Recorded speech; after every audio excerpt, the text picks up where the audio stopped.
I am the bread of life. யோவான் 6:35. வாழ்வு தரும் உணவு நானே. இது கிறிஸ்து வழங்கும் வாழ்வு தரும் நற்செய்தி. கிறிஸ்துவே உமக்கு புகழ்.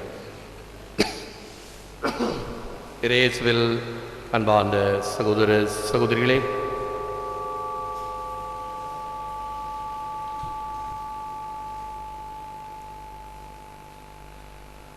வானவர் உணவிது வழிநடப்போருக்கும் உணவாயிற்றே. புனித தாமஸ் அக்வீனாஸ். வானவர் உணவிது வழிநடப்போருக்கும் உணவாயிற்றே.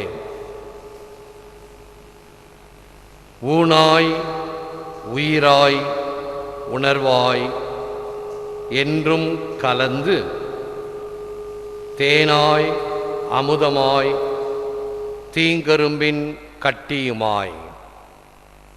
இறைவனை இவ்வாறு சுகித்து பாடப்படுகின்ற பாடல். ஊனாய் என் உடலாய், உயிராய் என் உயிரோடு, உணர்வாய் உணர்கின்ற வகையில் என்றும் கலந்து, நீர் என்னோடு கலந்து, தேனாய் அமுதமாய் தீங்கரும்பின் கட்டியுமாய். சுவைத்த கரும்பை காய்ச்சி வெள்ளக்கட்டியை எடுப்பது போல நீர் இனிமை நிறைந்தவர்.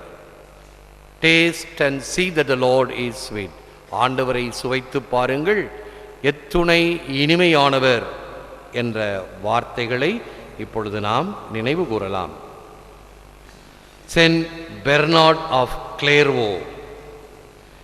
Impious ones wander in a circle, longing after something to gratify their yearnings, yet madly rejecting that which alone can bring them to their desired end, not by exhaustion but by attainment. இந்த ஆங்கில கருத்துக்களை மொழிபெயர்க்க ஏறக்குறைய எனக்கு அரை மணி நேரம் ஆனது. தீர சிந்தித்து தியானித்து அதனுடைய கருத்துக்களை தமிழில் இவ்வாறு கொடுக்கின்றேன். பக்தியற்றோர் நாய் வாலை சுற்றி சுற்றி கடிப்பது போல தங்கள் விருப்பங்களை திருப்தி செய்ய விளைகின்றனர்.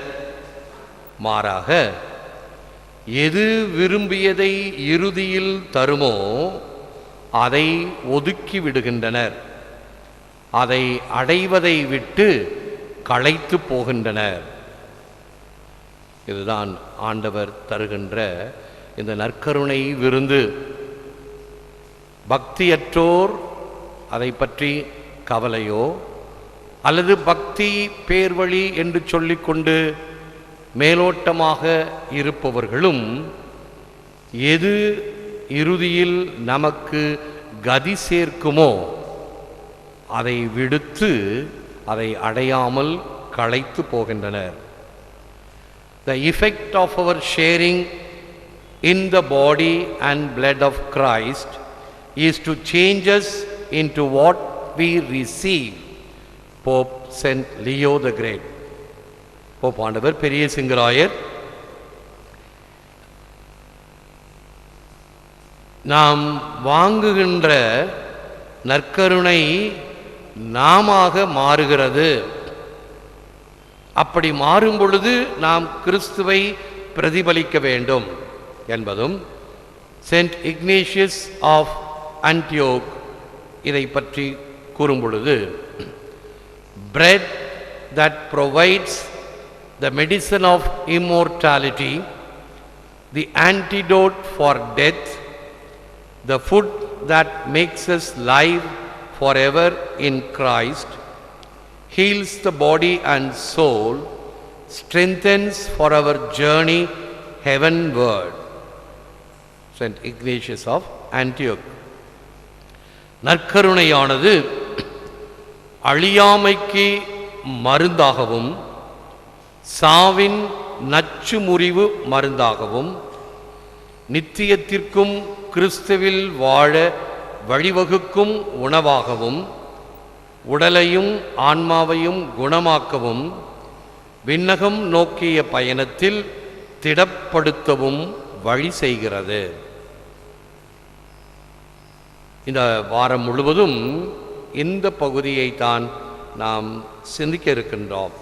யோவான் நற்செய்தி 6ஆம் அதிகாரம், நானே வானின்று இறங்கி வந்த உயிருள்ள உணவு, வானவர் உணவிதோ வழிநடப்போருக்கும் உணவாயிற்றே. இந்த உணவு, இந்த நற்கருணை நம்முடைய வாழ்வின் மையம், வாழ்வின் அச்சு, வாழ்வின் ஆதாரம். எங்கெல்லாம் கிறிஸ்துவ சமூகங்கள் இருக்கின்றனவோ அவைகளுக்கு மையமாக இருப்பது இந்த நற்கருணை. நம்ம பங்கில் ஒருத்தர் சொல்வார், அது என்ன இந்த பீடத்துக்கு மட்டும் பூவெல்லாம் வைக்கிறீங்க, லைட்டெல்லாம் போடுறீங்க, மாதா பீடத்துக்கு லைட்டு போடலையே, மாதா பீடம் இருட்டாக இருக்குது. மதீனம். ஆண்டவருக்கு முதலிடம், முக்கியத்துவம், ஆண்டவருடைய நற்கருணை வாழ்வின் ஆதாரம். இதெல்லாம் தெரியாது, மேலோட்டம், ஆழமில்லாத தன்மை. தேவதாய் தேவை. பத்தாவதுக்கு நம்ம பங்கில் தான் ஒரு பெரிய விசேஷம், 2 பக்கமும் மாதா, சூசைப்புற ஓரங்கட்டிட்டு. ஆக எதற்கு முக்கியத்துவம் கொடுக்கப்பட வேண்டும் என்பதை அறியாமல், தெரியாமல், புரியாமல் மற்றவைகளின் மீது கொண்டிருக்கக்கூடிய தாக்கம் சரியல்ல. என்னுடைய ஃபோக்கஸ் சரி செய்து கொள்ள வேண்டும். இங்கே கேமராவில் வைக்கும் பொழுது அந்த ஃபோக்கஸை சரி செய்தால்தான் தெளிவான படம் கிடைக்கும். ரேடியோ கேட்கிறோம், இப்போல்லாம் டிவியெல்லாம் ஆட்டோ டியூனிங் ஆகிடுது. ரேடியோ வைக்கணும்னா அதை ஃபைன் டியூனிங் செய்தால்தான் அந்த நிலையம் தெளிவாக கேட்கும். அதே போன்று என்னுடைய விசுவாசம் தெளிவாக யாருக்கு முக்கியம், யாதற்கு முதலிடம் கொடுக்க வேண்டும் என்பதை அறிந்திருக்க வேண்டும். இந்த பின்னணியில் இறைவனை பார்த்து செபிப்போம், முழந்தாள் இருப்போம். Lord Jesus Christ, you are the bread of life. You alone can satisfy the hunger in my heart. May I always find in you the true bread from heaven, the source of life and nourishment I need to sustain me on my journey to the promised land of heaven. ஆண்டவராய் இயேசுவே, நீரே வாழ்வுதரும் உணவு. என் இதய ஏக்கங்களை தீர்ப்பவர் நீர் ஒருவரே. வானின்று இறங்கி வந்த உயிருள்ள உணவாகவும், வானகம் நோக்கிய எனது வழிப்பயணத்திற்கு வேண்டிய வாழ்வின் ஆதாரமாகவும் ஆற்றலாகவும் உம்மை உணர்வேனாக.